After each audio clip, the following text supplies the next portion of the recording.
नमस्कार, मेरा नाम है आस्था और आप देख रहे हैं खर्चा पानी। आज खर्चा पानी में बात करेंगे कि देश में क्रिप्टो करेंसी के कारोबार में लगे एक्सचेंज और एजेंसियां क्यों देश छोड़कर दुबई भाग रही हैं। देश की सबसे बड़ी क्रिप्टो एक्सचेंज वजीरेक्स के सीईओ निश्चल शेट्टी और को फाउंडर सिद्धार्थ मेनन ने अपना कारोबारी बेस दुबई शिफ्ट कर लिया है। आखिर दुबई में ऐसा क्या है कि क्रिप्टो कारोबारियों का हॉटस्पॉट बनता जा रहा है दुबई। साथ ही आपको यह भी बताएंगे एक ऐसी पॉलिसी के बारे में जिससे इलेक्ट्रिक बाइक और स्कूटी की कीमतें बहुत हद तक कम हो जाएंगी और आपको घंटों बैटरी चार्ज करने या कराने के झंझट से भी निजात मिल जाएगी। लेकिन सबसे पहले आज की आर्थिक सुर्खियां। Brought to you by 5paisa.com. Investing made easy and rewarding. Download the app now. अगर एक साल में आपका टीडीएस या टीसीएस 25,000 रुपए से ज्यादा कटता है तो आपके लिए इनकम टैक्स रिटर्न भरना अनिवार्य होगा, चाहे आपकी सालाना इनकम 2.5 लाख रुपए से कम ही क्यों ना हो। फाइनेंस बिल के नए नियमों के मुताबिक सीबीडीटी ने रिटर्न की अनिवार्यता संबंधी संशोधित प्रावधानों और नए फॉर्म का प्रारूप जारी किया है। अब किसी भी प्रोफेशन में अगर सालाना 10 लाख रुपए तक की रकम स्वीकार की जाती है तो रिटर्न भरना अनिवार्य होगा। अगर सेविंग अकाउंट में किसी ने 50 लाख रुपए से ज्यादा जमा कराए हैं तो उसे भी रिटर्न भरना होगा, चाहे उसकी नियमित कमाई हो ना हो। ये नियम असेसमेंट ईयर 2022-23 से लागू होंगे। दूसरी सुर्खी एलआईसी आईपीओ से जुड़ी है। इसका बेसब्री से इंतजार कर रहे पॉलिसी होल्डर्स और अन्य निवेशकों से ज्यादा सरकार की धड़कनें तेज दिखाई दे रही हैं। यूक्रेन वॉर के खत्म होने के कोई संकेत नहीं मिल रहे। अब सरकार इस आईपीओ के साइज में और कटौती का मन बना रही है। ब्लूमबर्ग की एक रिपोर्ट के मुताबिक सरकार एलआईसी आईपीओ के साइज में 40% तक कटौती कर सकती है। अब ये 30,000 करोड़ रुपए का हो सकता है। पहले खबरें आई थी कि एलआईसी आईपीओ के साइज में 25 से 30% कटौती होगी। इस कटौती के बाद भी ये देश के इतिहास में सबसे बड़ा आईपीओ होगा। इससे पहले पेटीएम का आईपीओ आया था जो 18,000 करोड़ रुपए का था। दुबई क्यों बन रहा है भारतीय क्रिप्टो कारोबारियों का नया अड्डा। देश के सबसे बड़े क्रिप्टो एक्सचेंज वजीरेक्स के सीईओ निश्चल शेट्टी और को फाउंडर सिद्धार्थ मेनन ने अपना बेस दुबई शिफ्ट कर लिया है। दोनों अपने परिवारों के साथ वहां जा बसे हैं। बिजनेस टुडे की एक रिपोर्ट के मुताबिक भारत में क्रिप्टो करेंसी जैसे वर्चुअल डिजिटल असेट्स पर 30% इनकम टैक्स और 1% टीडीएस लगाने की सरकार की घोषणा के बाद से ही क्रिप्टो कारोबार में खलबली मची है। बजट में इसका ऐलान होने और बीते 1 अप्रैल से टैक्स लागू होने के बाद माना जा रहा है कि क्रिप्टो एक्सचेंजेस का ट्रेड वॉल्यूम यानी व्यापार काफी तेजी से गिर रहा है। हालांकि रिपोर्ट में वजीरेक्स के प्रवक्ता का बयान भी छपा है जिसमें कहा गया है कि वजीरेक्स का एक रिमोट फर्स्ट ऑर्गेनाइजेशन है, यानी जहां ज्यादातर कर्मचारी एक जगह से नहीं बल्कि दूर दराज से काम करते हैं। ऐसे में किसी के दूसरे देश या शहर से काम करने को किसी अलग नजरिए से नहीं देखा जाना चाहिए। प्रवक्ता ने यह भी कहा कि कंपनी का हेडक्वार्टर अब भी मुंबई और बेंगलुरु में है। हमारे ऑपरेटिंग प्रोसीजर में कोई बदलाव नहीं हुआ है। हमारे कर्मचारी करीब 70 लोकेशन से काम कर रहे हैं, लेकिन रिपोर्ट में कई सूत्रों के हवाले से दावा किया गया है कि एक्सचेंज ज्यादा से ज्यादा कारोबार भारत के बाहर ले जाना चाहते हैं। आपको ये भी बताते चलें कि क्रिप्टो से कमाई पर 30% इनकम टैक्स लगाने के साथ ही सरकार ने यह भी कहा है कि क्रिप्टो करेंसी या वर्चुअल डिजिटल असेट्स में किसी प्रॉफिट के अगेंस्ट किसी तरह के लॉस को सेट ऑफ करने की इजाजत नहीं होगी। यानी जैसे म्यूचुअल फंड से हुई कमाई को आप शेयर से हुए नुकसान में सेट ऑफ कर लेते हैं, वैसी छूट यहां आपको नहीं मिलेगी। साथ ही सरकार ने क्रिप्टो माइनिंग को भी टैक्सेबल कर दिया है। इससे क्रिप्टो में पैसा लगाने वालों का मनोबल टूटता जा रहा है। क्रिप्टो एक्सचेंजेस पर पिछले कुछ दिनों में लगातार टैक्स एजेंसियों की रेड की खबरें आ रही हैं। एनफोर्समेंट डायरेक्टरेट ने पिछले साल जून में शेट्टी को नोटिस जारी किया था कि उन्होंने करीब 2,790 करोड़ रुपए की कमाई में फॉरेन एक्सचेंज मैनेजमेंट एक्ट यानी फेमा का उल्लंघन किया है। कई दूसरे एक्सचेंजेस पर इनकम टैक्स और जीएसटी अधिकारियों ने छापे मारकर करोड़ों का डिमांड नोटिस जारी किया था। इस पूरे मामले पर हमने टैक्स एक्सपर्ट से बात की, आप भी देखिए उन्होंने क्या कहा। देखिए, ऐसा है, जहां तक आप बात करें क्रिप्टो करेंसी के वजीरेक्स की, तो सिचुएशन ये है कि ये खबर बिल्कुल सही है और इसको डिनाई नहीं किया वजीरेक्स ने। बिल्कुल इसको लिया है कि यस, हम अपना जो को फाउंडर हैं उनके निश्चल साहब और वो जो निश्चल शेट्टी और सिद्धार्थ मेनन दोनों दुबई शिफ्ट हो गए हैं अपनी फैमिली के साथ, वहां शिफ्टिंग किया। उसके पीछे कुछ कारण हैं ऐसे जो जिन्होंने शायद उनको मजबूर किया इस चीज के लिए। पहली चीज तो एक टैक्सेशन है जिसको हम अलग से डिस्कस करते हैं कि टैक्स जो लगा था इस बजट में, फाइनेंस मिनिस्टर ने जो इस बार के बजट में टैक्स लगाया, 30% टैक्स लगा था क्रिप्टो करेंसी के ऊपर और 1% टीडीएस लगा था ट्रांजेक्शन के ऊपर, जिस तरह से प्रॉपर्टी पे और हाई वैल्यू ट्रांजेक्शन्स पे लगता है। इसको उन्होंने नाम जो है कहने को हम इसको क्रिप्टो करेंसी कहते हैं, पर एक्चुअली ये करेंसी है नहीं, तो उन्होंने इसको डिजिटल एसेट माना। तो टैक्सेशन तो उस एंगल से है, वो बात करते हैं। अब बात करते हैं इनके शिफ्ट होने की। ये जो यहां से शिफ्ट हुआ उसका कारण है 9 मार्च को दुबई ने अपना एक नया बिल दिया, एक रेगुलेटरी अथॉरिटी बना दी वहां पर, जिसका नाम है वारा, VARA, virtual asset regulatory authority. उन्होंने बकायदा वहां पर लाइसेंस देने शुरू कर दिए हैं और इसको एक हब की तरह बना दिया है वहां पे, क्रिप्टो करेंसी हब। तो हमारी क्या दुनिया की बहुत सारी क्रिप्टो करेंसीज की जो कंपनीज हैं वो दुबई जा रही हैं और उस हिसाब से वो अपना वहां पर काम कर रही हैं। तो एक तो वजह टैक्सेशन, 30% टैक्सेशन, और दूसरा हमारी जब फाइनेंस मिनिस्टर ने टैक्स लगाया उसके साथ ये नहीं इसको क्लियर किया कि हम इसको एक्सेप्टेंस दे रहे हैं या नहीं दे रहे हैं। इवन क्वेश्चन पूछने के बाद भी कि क्या आपने क्रिप्टो करेंसी को लीगल कर दिया है, मुझे याद है आपके भी चैनल पर ये डिस्कस हुआ था, तो उन्होंने कहा था कि ऐसा नहीं है, इलीगल मनी पर भी टैक्स लगता है, इनकम टैक्स में कोई फर्क नहीं है इस तरह का। तो उन्होंने इसको बीच में रखा हुआ है, तो होस्टाइल पॉलिसी है जिसकी वजह से प्रॉब्लम आ रही है। और दूसरा जो है एडवांटेज वहां है उस तरह के, जब एक हब बन गया वहां लाइसेंसेस मिलने शुरू हो गए, आपकी कंपनी है वहां पर FTX, उन्होंने अपना रीजनल हेडक्वार्टर बना दिया। बाइबिट ने ये कहा है कि हमें लाइसेंस मिल गया है, इन अप्रूवल लाइसेंस मिल गया है। तो इस तरह की सिचुएशन हो तो कंपनीज तो वहां जाना पसंद करेंगी, इसमें कोई ऐसी बहुत बड़ी वजह नहीं है। और एक कारण और है जिसको मैं डिस्कस करना चाहूंगा कि 1 अप्रैल 2022 से जो बैंक्स हैं हमारे और UPI जो है, यूनिफाइड पेमेंट सिस्टम जो है हमारा, उन्होंने जो है क्रिप्टो करेंसीज की ट्रांजैक्शंस की सेटलमेंट बंद कर दी है, वो डिनाई कर रहे हैं। जब वो बेसिकली ये सब चलता तो पैसे से ही, अल्टीमेटली इन्वेस्टमेंट तो पैसों से होगी और पैसा बैंक से जाएगा। तो बैंक जब ट्रांजैक्शंस ही नहीं करने दे रहा है तो उससे इन कंपनीज का जो वॉल्यूम है वो गिरता चला जा रहा है। अगर लास्ट ईयर से हम कंपेयर करें तो 6% ऑलरेडी हम गिर चुके हैं पिछले कंपैरिजन में। तो मेन कारण ये है कि ये 3-4 कारण हैं जिसकी वजह से उनको यहां से जाना पड़ा। और एक चीज मैं ऐड कर दूं, कंपनी ने जो अपना क्लैरिफिकेशन दिया है इसके ऊपर, तो उन्होंने ये कहा कि 70+ लोकेशंस के ऊपर हम काम करते हैं और हमारे एम्प्लॉइज जो हैं वो एनीवेयर है, वर्क फ्रॉम एनीवेयर पे काम कर रहे हैं, तो कोई फर्क नहीं पड़ता वो कहां से काम करते हैं, वो करते ही रहेंगे। हेडक्वार्टर्स जो हैं, जो उन्होंने अभी मुंबई और बेंगलुरु रखा हुआ है, वो उन्होंने कहा कि अभी हम ये ऐसे ही काम करते रहेंगे।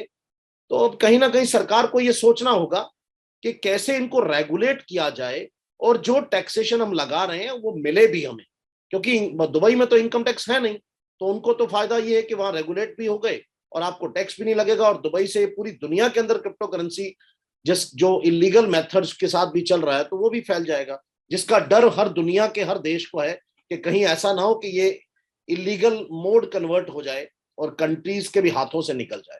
तो कोशिश जारी है इस पर। आई थिंक हमारे देश को भी बड़ा सीरियसली इस पर सोचना होगा और बहुत जल्दी कोई ना कोई ऐसा रेगुलेटरी लाना होगा जिससे कि हम इसको कर पाए और हम आगे बढ़ें। हमने एक्सपर्ट से ये भी जानने की कोशिश की कि इनकम टैक्स का ये बोझ अन्य प्रावधानों से कितना अलग है कि क्रिप्टो एजेंसियां यहां से भाग रही हैं, और दुबई में ऐसा क्या है कि टैक्स की मार से बचने के लिए दुनिया भर के लोग, कंपनियां और अब क्रिप्टो एक्सचेंजेस भी वहां का रुख कर रहे हैं। आप भी देखिए एक्सपर्ट ने क्या कहा। ऐसा है साहब कि हमारे यहाँ जो टैक्स लगाया गया, हमने कहा कि हम 30% टैक्स लगाएंगे क्रिप्टो करेंसी के प्रॉफिट्स पर और किसी तरह का भी लॉस इससे सेट ऑफ नहीं करेंगे। मतलब आपने 100 रुपए का लिया और 200 का बेचा है तो 100 रुपए पर टैक्स लगेगा। सोर्स की वेरिफिकेशन तो होगी ही होगी, वो हमारा हक है, किसी भी देश को ब्लैक मनी तो इन्वेस्ट नहीं करने देंगे, तो वो तो वेरिफिकेशन होनी ही होनी है। तो आप जो पैसा इन्वेस्ट करेंगे वो लीगली सोर्स्ड मनी होना चाहिए और उसके प्रॉफिट के ऊपर फ्लैट 30% टैक्स है। अब उसमें दिक्कत क्या आती है कि जो तो ऑलरेडी 30% के ब्रैकेट में है उनको फर्क नहीं पड़ रहा है इस बात से कि उनसे ले लीजिए 30%, प्लस सरचार्ज भी है, प्लस इसके ऊपर एजुकेशन सेस और वो सब लगेगा, तो वो जिस तरह की जैसी इनकम है उसके हिसाब से। लेकिन जो मिडिल क्लास का आदमी है जिसका टैक्स का स्लैब कम है या जिसकी इनकम 5 लाख से कम है, क्रिप्टो कुछ हद तक मैं जानता हूं वो लोग भी कर रहे हैं क्योंकि बहुत प्रॉफिटेबल रहा पिछले दिनों में, तो प्रॉफिट अट्रैक्ट करता है कहीं ना कहीं। तो अब 5% वाले को भी 30% टैक्स देना पड़ता है, तो बहुत हैफ्टी टैक्सेशन है। उसके बाद जो कंपनियां इसकी माइनिंग और इसके अंदर इन्वॉल्व है जिसमें वजीर एक्स भी है, तो उनके ऊपर भी टैक्स लगाया गया कि वो भी उसके ऊपर टैक्स देंगे। देन तीसरा जो सबसे ज्यादा कंबरसम सिस्टम डेवलप हुआ वो है कि इसके ऊपर TDS कटेगा 1%। 1% टीडीएस का मतलब हुआ कि अगर मैंने 1 करोड़ की ट्रांजैक्शन की है तो 1 लाख रुपए मेरा टीडीएस जो है वो सरकार के पास जमा हो जाएगा। सरकार ने बहुत स्मार्ट मूव खेला था कि कोई बताएगा नहीं कि क्रिप्टो में क्या ट्रांजैक्शन हुई या नहीं हुई, और ये 1% सर ट्रांजैक्शन पर है, प्रॉफिट पर नहीं है। कि अगर मैंने ट्रांजैक्शन 2 करोड़ की है तो 2 लाख रुपए टीडीएस कटेगा, 1 लाख की खरीदी है तो उस पर भी होगा। तो जितनी बार ट्रांजैक्शन करूंगा, जैसे शेयर्स में मैं एसटीटी पे करता हूँ, सिक्योरिटी ट्रांजैक्शन टैक्स, उसी तरह से यहां पर भी मैं टीडीएस पे करता हूं 1% ऑन ट्रांजैक्शन। अब ट्रांजैक्शन की वो वॉल्यूम बहुत बड़ा हो जाता है, देखने में हमें लग रहा है क्योंकि मैंने आज खरीदा कल बेचा, आज 2 करोड़ का खरीदा फिर 2 लाख रुपए दिए, अगले दिन फिर किया, तो पूरे साल भर में अगर मैं देखूंगा तो भले ही मैं अपने वही उसी पूंजी को घुमा रहा हूं साल में 50 बार, लेकिन एक समय ऐसा आएगा मेरे पास पूंजी नहीं बचेगी, क्योंकि 50 बार में 50% तो सरकार के पास टैक्स चला गया। तो एक तो टीडीएस बहुत वो उस कम्बरसम है, ट्रांजैक्शन पूरी रिकॉर्ड होती है, सरकार के पास चली जाती है, और मेरी लिक्विडिटी कम होती चली जाती है। मैं जिस मकसद के लिए काम कर रहा था वो कहीं ना कहीं मेरी ब्लॉक हो जाती है। ये तो हुई हमारे यहाँ की सिचुएशन। और इससे पहले अगर 31 मार्च 2022 तक की बात करें तो हम इसको लॉन्ग टर्म कैपिटल गेन और शॉर्ट टर्म कैपिटल गेन की तरह टैक्स दे रहे थे क्रिप्टो करेंसी के ऊपर। तो वो फ्लैट 20% पड़ता था। ये इसका अगर शॉर्ट टर्म था तो 15%, लॉन्ग टर्म था तो 10%। और अगर मैं प्रॉपर्टी की तरह से जाता हूं, हालांकि इसमें क्लैरिटी नहीं थी तो हर एक ने अलग अलग तरीके से इसको हैंडल किया, तो वो 20% तक मैक्सिमम जाता था। अब वो नहीं है, अब वो आपका टैक्सेशन 30% फ्लैट हो गया था इस बजट के अंदर। 30% फ्लैट के साथ भी जैसा मैंने पहले कहा कि हमें क्लैरिटी फिर भी नहीं मिली थी कि हम क्या ये लीगल है, जो मैं कर रहा हूं वो लीगैलिटी है या नहीं है, मैं करूं या नहीं करूं, और इस पैसे को, मेरा जो पैसा वॉलेट पे पड़ा है उसकी सेफ्टी का क्या रूल है, क्योंकि उस पर सरकार टैक्स तो ले रही है लेकिन मुझे सेफ्टी कहीं गारंटी नहीं दे रही है, क्योंकि रिजर्व बैंक तो इन्वॉल्व था ही नहीं इसके अंदर कहीं भी, तो ये उससे अलग है। तो इसके अंदर कुछ इलीगैलिटीज भी होनी शुरू हुई कि यहां से पैसा गया और दूसरी कंट्री में चला गया, भले ही वो हमारी जो की दुश्मन कंट्रीज हैं, पाकिस्तान है, इनके पास चला जाए, तो कुछ टेररिस्ट एक्टिविटीज में भी यूज हो सकता है, तो उसको कंट्रोल करना भी जरूरी था। अब यहाँ पे दुबई ने क्या किया, हमारे और दुबई में डिफरेंस क्या आया, दुबई ने बहुत जल्दी से 9 मार्च को अपना एक जो उनके शेख साहब हैं उन्होंने एक ऑर्डर साइन किया और इसको एक लॉ बना दिया। तो एक अलग से एक अथॉरिटी बना दी जो अथॉरिटी इसको पूरा रेगुलेट कर रही है। तो दुबई के जो भी सिटीजन्स हैं, दुबई के सिटीजन्स की बात कर रहा हूं, अगर वो इसके अंदर इन्वेस्ट करते हैं, इसमें ट्रांजैक्ट करते हैं इस क्रिप्टो करेंसीज के अंदर, तो उनको जो है ऑलरेडी रजिस्टर कराना पड़ेगा पहले अपने आप को इस अथॉरिटी के साथ। सिमिलरली जो आपके एजेंसीज हैं, वजीर एक्स है या इस तरह के जितने भी ऑपरेटर्स हैं जो ट्रांजैक्ट करेंगे इसके अंदर, उनको भी अपना रजिस्ट्रेशन कराना है, केवाईसी कराना है, तो उस सरकार का रेवेन्यू उससे बढ़ता है। ये रजिस्ट्रेशन फ्री तो नहीं होंगे। इसके साथ उन्होंने पेनल्टीज बहुत हैवी इंपोज की है। 2 करोड़ रुपए पेनल्टी है इंटीमेशन ना देने की। मैं रुपयों में बात कर रहा हूं सर, एईडी में 1 मिलियन, तो हम लोग उसको उस हिसाब से धराम के हिसाब से बात करें तो 1 मिलियन। तो वहां से लेते लेते ये टैक्सेशन और पेनल्टीज का उनके पास आता है, पूरा कंट्रोल्स उनके पास चले जाते हैं और पूरे का पूरा सिस्टम उनके पास है, पूरा डाटा है वहां पे। अब बात आती है कि वहां से पूरा वर्ल्ड की, आपको मालूम है कि वो फाइनेंशियल हब की तरह दुबई हमेशा बहुत तेजी से मूव करता है इन चीजों के अंदर। जो भी उनके एडवाइजर्स होते हैं बहुत तेजी से एडवाइस करते हैं। इनकम टैक्स अभी उस कंट्री में है नहीं, हालांकि उन्होंने कॉर्पोरेट टैक्स अभी लगाया इस साल से, बहुत थोड़ा परसेंटेज है। तो हम लोग जैसे बहुत हैवी टैक्सेशन की तरफ जा रहे हैं, वो उन्होंने बहुत लोअर से स्टार्ट किया कॉर्पोरेट के अंदर, सिटीजन्स पर तो है ही नहीं।